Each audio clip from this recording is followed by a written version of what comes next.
नमस्कार, आप देख रहे हैं न्यूज 24। आपके साथ मैं हूं रवि ठाकुर। बंगाल का सियासी रण धीरे धीरे अब भीषण जंग की ओर बढ़ने लगा है। मुख्यमंत्री ममता बनर्जी इस जंग में अपने विरोधियों को चित करने के लिए एक एक कर ऐसे ऐसे ब्रह्मास्त्र छेड़ रही है जिसकी काट शायद ही सामने वाले लड़ाके के पास हो। बंगाल की सियासी लड़ाई में ममता बनर्जी ने जो नया वार किया है उससे एक साथ बीजेपी और लेफ्ट निशाने पर आ गया है। ममता बनर्जी ने यह कहकर बंगाल की राजनीति में एक नया समीकरण सेट करने की कोशिश की है कि लाल और गेरुआ अब एक हो गए हैं। आखिर कौन है ये लाल और गेरुआ, और ममता बनर्जी ने यह कहकर आखिरकार कौन सा दांव चला है, ये रिपोर्ट देखिए।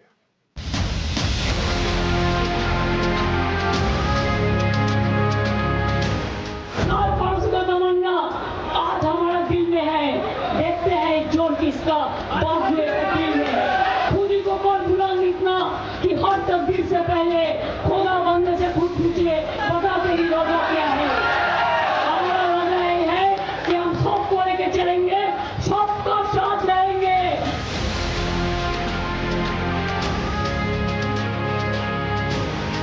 जो लाल पार्टी पहले बड़ा बड़ा बात करते थे सेकुलरिज्म का, आज लाल और गेरुआ एक हो गया।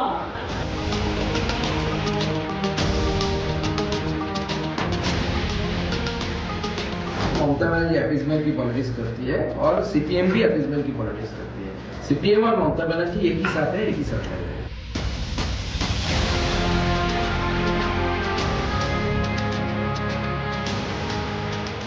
26 के लिए दीदी ने ठोकी था, एक हो गया गेरुआ और लाल।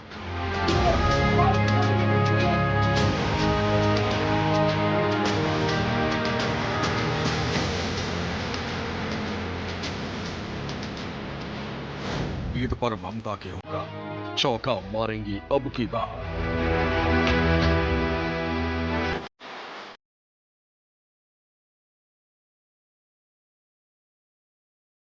जंग बंगाल की फुल प्रूफ तैयारी, वोट के लिए धर्म तंत्र पर लड़ाई।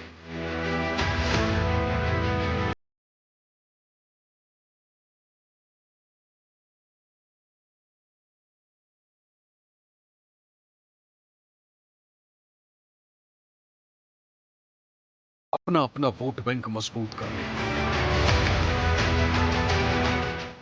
लड़ाई बंगाल विधानसभा चुनाव के लिए। लड़ाई बंगाल की सर्वोच्च सत्ता की, जिसके लिए सत्ताधारी ममता बनर्जी की टीएमसी और विरोधी भारतीय जनता पार्टी एक दूसरे के आमने सामने। इस लड़ाई को दिलचस्प बनाने के लिए दशकों तक बंगाल की सत्ता पर राज करने वाली सीपीआईएम भी मैदान में और कांग्रेस भी, जिसमें टीएमसी और बीजेपी के बीच भीषण जंग होने वाली। इस जंग में अपनी फतह और लगातार चौथी बार बंगाल के सत्ता पर काबिज होने के लिए मुख्यमंत्री ममता बनर्जी ने अपनी पूरी ताकत झोंक दी। अपने कोर वोटर्स के बीच जाने से लेकर उनमें अपना भरोसा कायम रखने के लिए ममता बनर्जी हर वो मुमकिन कोशिश कर रही हैं जिससे वो एक बार फिर बंगाल की सत्ता पर काबिज हो सके। आप लोग ये बात मत सोचिए कि आप लोग अकेलापन है। हम लोग सब हर तरह हर साथ में आपका साथ में है। आप ये बात मत सोचिए कि हमारा कोई जगह में कोई कहेगा कि ये रेस्ट्रिक्शन आपको मानना है। ममता बनर्जी सोमवार को ईद उल फितर के मौके पर कोलकाता की ईदगाह पहुंची, जहां उन्होंने मुस्लिम समुदाय को भरोसा दिलाया कि वो हर स्थिति में उनके साथ है। इतना ही नहीं, प्रदेश के मुख्य विपक्षी दल भारतीय जनता पार्टी पर बंगाल में अराजकता फैलाने के साथ ही बांटने का भी गंभीर आरोप लगाया। ममता बनर्जी ने बीजेपी पर इस बात का भी आरोप लगाया है कि वो हिंदू धर्म के खिलाफ। हमको पूछा गया था, आर यू हिंदू? हमने बोला हम गौरव के साथ I am Hindu, I am Muslim, I am Sikh, I am Isai, I am Indian. What can you do? क्या चाहते हैं लोग? डिवाइड एंड रूल चाहते हैं? हम नहीं चाहते हैं। हमारा जिंदगी देश के लिए कुर्बानी है, साथ साथ में हर रिलीजियन के लिए, हर कास्ट के लिए, हर क्रीड के लिए, हर कम्युनिटी के लिए, हर परिवार के लिए हमारा जिंदगी आपके लिए। आप सलामत रहे तो हम सलामत रहेगा। कोई भी प्रोवोक करेगा, हम दंगा फसाद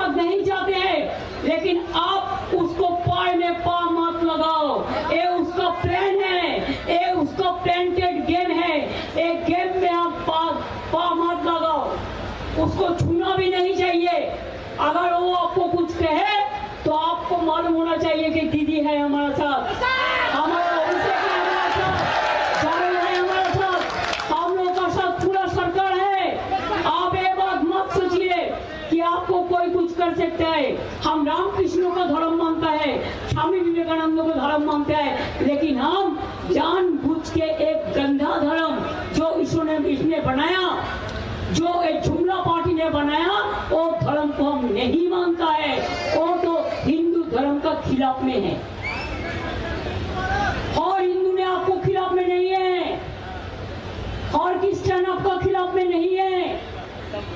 कुछ पॉलिटिकल लीडर है जो इसमें सौदागारी करते हैं, सौदा करते हैं, उसको सौदा का दुकान हम बंद कर देगा। दरअसल ममता बनर्जी का इशारा बीते 27 मार्च को मालदा जिले के मोथाबारी क्षेत्र में 2 समुदायों के बीच हुई हिंसा को लेकर था, जिसमें 3 दिनों तक क्षेत्र में इंटरनेट सेवा बंद रही थी। ममता बनर्जी ने इस हिंसा के लिए अप्रत्यक्ष तौर पर बीजेपी को जिम्मेदार ठहराया। टीएमसी कर रही है, टीएमसी करा रही है। मैं ममता बनर्जी से सवाल पूछना चाहता हूँ कि मोथाबारी का जो वीडियो सोशल मीडिया से लेकर बहुत जगह पे अवेलेबल है, जो लोग हिंदू देव देवी भगवान राम के खिलाफ इतने अपशब्द व्यवहार किए हैं, हिंदुओं के घर तोड़ा गया, थाना को जलाया गया, को जलाने की कोशिश की गई, हिंदुओं के घर जलाए गए, आज भी उनका प्रूफ है। तो आप ममता बनर्जी को बोलने के लिए बोलिए, कौन कर रहे हैं? मैं तो चैलेंज दे रहा हूं और उनकी हिम्मत अगर है तो वो चुनौती ले। धूलागढ़ के फसाद, रानीगंज में जहां इमाम साहब का बेटे का कत्ल हुआ, बशीरहाट का फसाद हो, या पिछले साल जो रिसरा में हुए, जो शिवपुर में हुए रामनवमी के टाइम में, या अभी जो मालदा मुर्शिदाबाद में हो रहे हैं, तो वो इंक्वायरी कमीशन बैठाए, जुडिशियल इंक्वायरी करे और उसके बाद प्रमाण दे कि कौन फसाद भड़का रहे हैं। वो एक भी नहीं करेंगी, इसलिए जांच, एक भी जांच कमेटी नहीं बनाई है, कमीशन नहीं बनाई है, क्योंकि उसमें बीजेपी और तृणमूल का जो तालमेल है फसाद के राजनीति का, वो पर्दाफाश हो जाएगा। बीजेपी का आरोप टीएमसी पर और सीपीआई-एम का आरोप बीजेपी टीएमसी दोनों पर, लेकिन ममता बनर्जी का एंगल कुछ और ही है। मुख्यमंत्री ममता बनर्जी के निशाने पर न सिर्फ बीजेपी बल्कि बंगाल की गद्दी पर 3 दशकों से ज्यादा समय तक राज करने वाली सीपीआई-एम भी है। सीपीआई-एम को सेकुलरिज्म के नाम पर आड़े हाथों लेते हुए ममता बनर्जी ने ये कहा कि आज लाल और गेरुआ एक हो गया है। जब गांधी जी ने लड़ाई किया था, कभी ने नहीं बोला था हिंदू और मुस्लिम। अगर आप कंट्री को डिवाइड करने चाहता है तो पहले कॉन्स्टिट्यूशन को सलामत करो। कॉन्स्टिट्यूशन में क्या बोला? हम लोग सेकुलर है। नवरात्रि चल रहा है, मैं उसको भी शुभकामना देंगे, लेकिन हम नहीं चाहते हैं कि इसके लिए अब दंगा करे। कोई आदमी, आम जनता नहीं करते हैं, कोई एक पॉलिटिकल पार्टी करते हैं। ये शर्म तो बात है जो लाल पार्टी पहले बड़ा बात करते थे सेकुलरिज्म का, आज लाल और गेरुआ एक हो गया। होने दो, हम लोग रहेगा, हम अकेला ही रहेगा, हम अकेला 100 है, हम लोग लड़ते हैं जिंदगी से, हम लोग लड़ते हैं हमारा जान से, हमारा जान कबूल है हर धर्म के लिए, हर परंपरा के लिए और इज्जत के लिए। लाल यानी वाम दल सीपीआई-एम और गेरुआ यानी भारतीय जनता पार्टी। सीपीआई-एम जो 1977 से 2011 यानी 34 साल तक बंगाल की सत्ता पर काबिज रह चुकी है, वहीं बीजेपी अब तक बंगाल में सत्ता का खाता नहीं खोल पाई। सीपीआई-एम के वोट बैंक में एक बड़ा हिस्सा कभी मुस्लिम समुदाय का रहता था। वहीं बीजेपी हार्डकोर हिंदुत्व के एजेंडे पर चुनाव लड़ती है और आगामी चुनाव भी इसी एजेंडे पर लड़ने की तैयारी में है। पश्चिम बंगाल के मौजूदा सियासत में भले ही वाम मोर्चा का वजूद लगभग खत्म हो चुका है, लेकिन 2026 के विधानसभा चुनाव के लिए सीपीआई-एम ने जिस तरीके से मोहम्मद सलीम के अगुवाई में रणनीति बनाना शुरू कर दी है, उससे लग रहा है कि टीएमसी के वोट बैंक में सेंध लग सकता है, क्योंकि मुस्लिम वोट बैंक आज टीएमसी पार्टी का सबसे मजबूत जनाधार माना जाता है। वो कभी लेफ्ट पार्टी का बड़ा वोट बैंक माना जाता था। माना जा रहा है कि सीपीआई-एम की मजबूती की वापसी पर अब टीएमसी पार्टी के वोट बैंक पे पड़ सकता है और ममता बनर्जी ऐसा हरगिज नहीं होने देना चाहती हैं। यही वजह है कि ममता बनर्जी ने ईद के मौके पर मुस्लिम समुदायों के बीच जाकर उन्हें हर वो भरोसा दिया जिससे वो उनके साथ बने रहे। ममता बनर्जी अगले चुनाव को लेकर काफी परेशान है और उनको ऐसा लगता है कि इस बार शायद हिंदुओं का वोट वो एक तरफा भाजपा की ओर चला जाएगा। इस बात के भय से, और चूंकि मुसलमान वोट लगभग ममता बनर्जी के पक्ष में ही होते हैं। तो वो एक तरह का नेगेटिव फैलाना चाहती है कि भाजपा और जो सीपीएम या वामपंथी है वो एक साथ बाजार में आ रहे हैं। ऐसा मुझे लगता नहीं है। हाँ, कुछ कार्यकर्ता उनके हो सकते हैं कि जो भाजपा की ओर झुकाव कर लें, लेकिन दोनों पार्टियों का एक मत होना या एक साथ चुनाव के मैदान में आना, ये मुझे पश्चिम बंगाल की राजनीति में किसी भी एंगल से समझ में नहीं आ रहा है।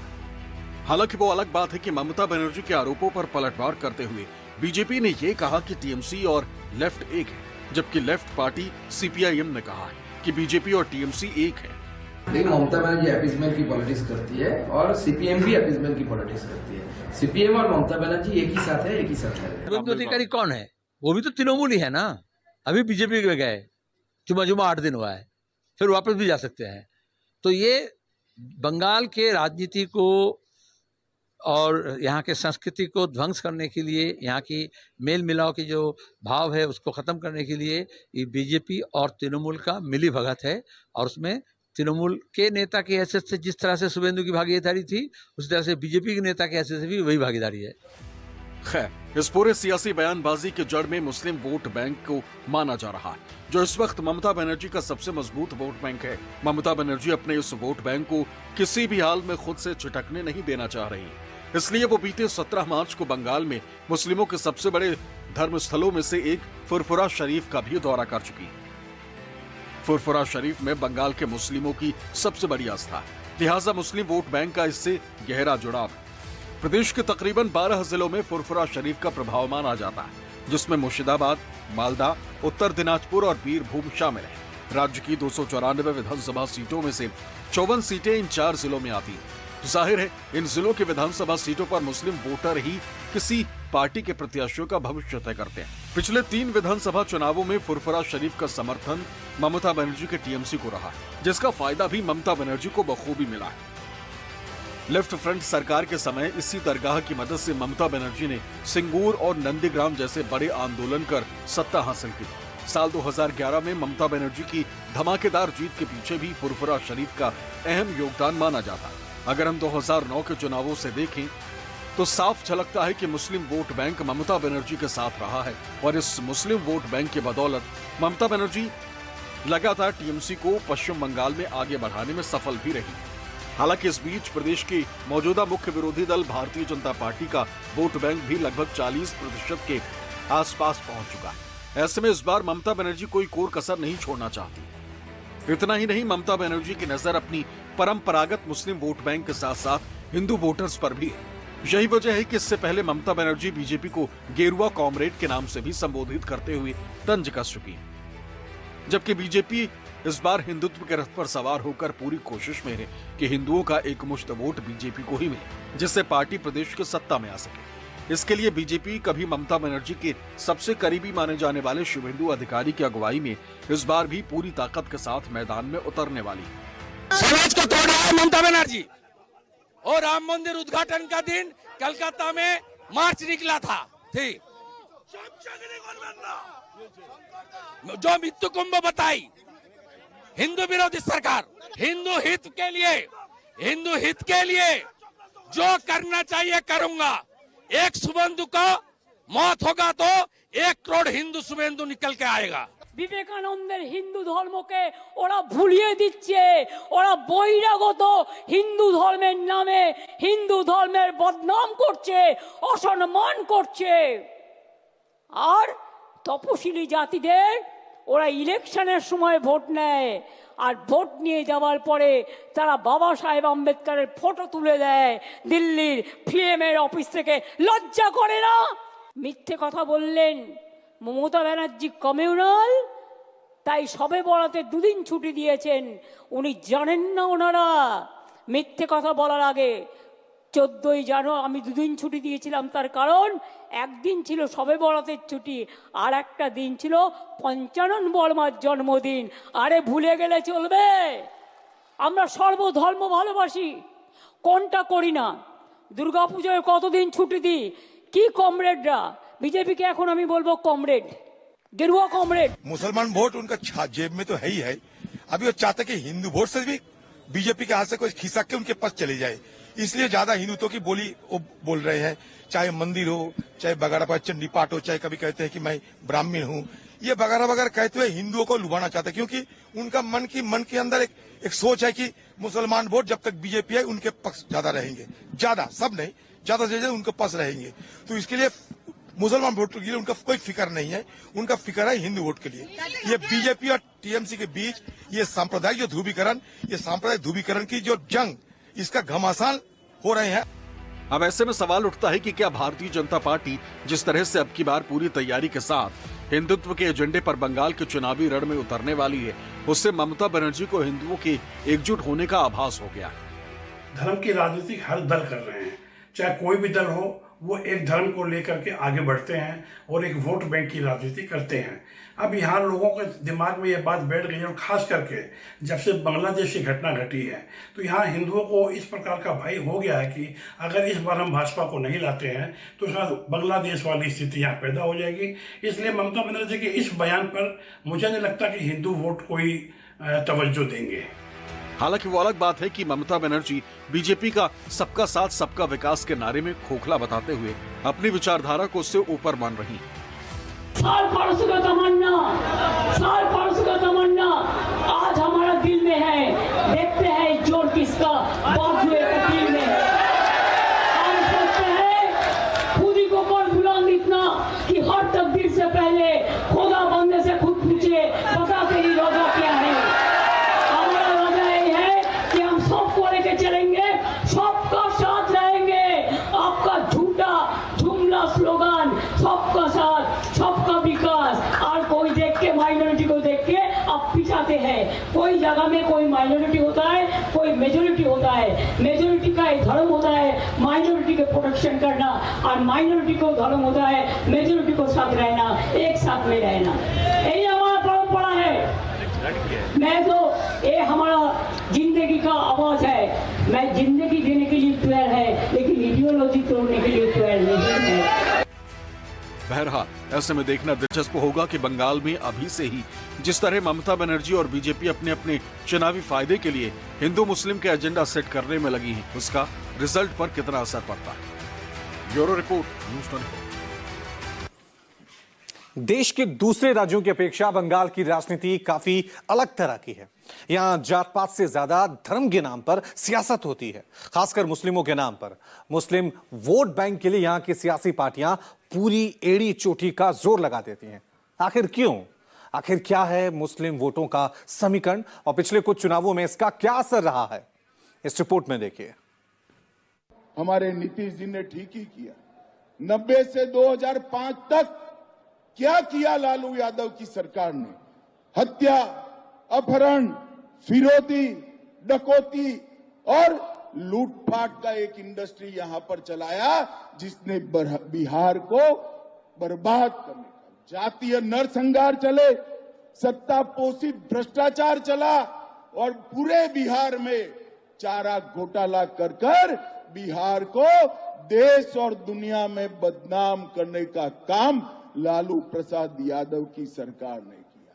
ये लालू रबड़ी की सरकार को बिहार के इतिहास में हमेशा के लिए जंगल राज के रूप में जाना जाएगा। ये आज पूरा देश और दुनिया जानता है। अपहरण, फिरौती, जंगल राज। गोपालगंज से अमित शाह की अलगार ने साफ कर दिया कि इस बार बीजेपी ने तेजस्वी की जगह लालू यादव पर हमले की रणनीति तय कर दी। बीजेपी उन्हीं सारे मुद्दों को तूल दे रही है जिससे जनता के बीच लालू राज की याद ताजा। लेकिन तेजस्वी ने भी साफ कर दिया कि जनता समझदार है। बार बार लालू यादव को गाली देकर बीजेपी बिहार कतई नहीं जीत सकती। अब चुनाव आता है तो बड़ी बड़ी घोषणाएं जो है लोग करते हैं, लेकिन चुनाव के बाद जो है जुमला हो जाता है। अब जितना पैसा अगर कह रहे कितना दिया मोदी जी ने, तो बताओ ना कहाँ दिया, कौन से सेक्टर में दिया, कितना दिया, उसका थोड़ा विवरणी जो है लोगों को